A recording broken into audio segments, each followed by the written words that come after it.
İşteyen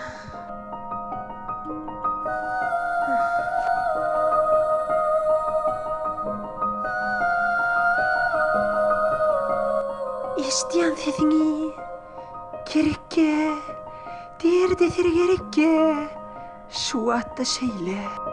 Müngüne delil var, gönlüme neşe gümet ya. Yüreğim eslemeyen sesleri, iştesim gelmeyen.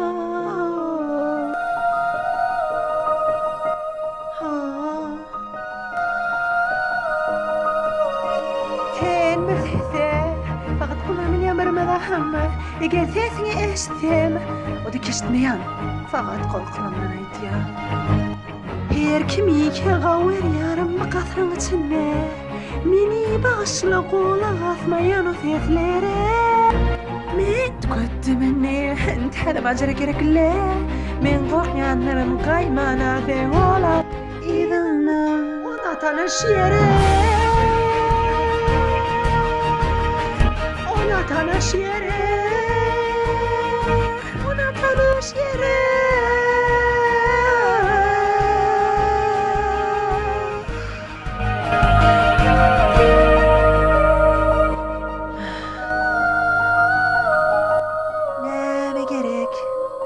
Sen neden beni yasaklayattın? Sen beni çağıryan, beni bir iştivanınca kolup.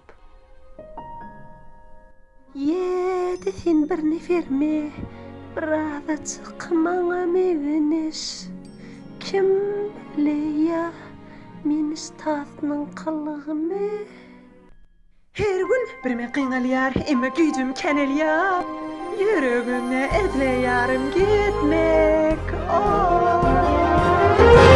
Tanış yere, ona tanış yere, ona tanış yere.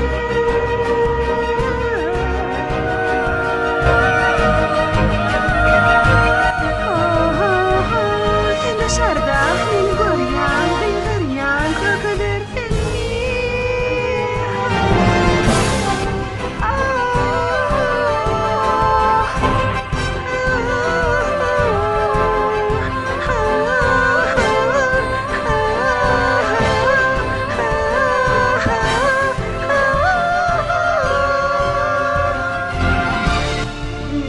Banyan koymak ben bir yerde.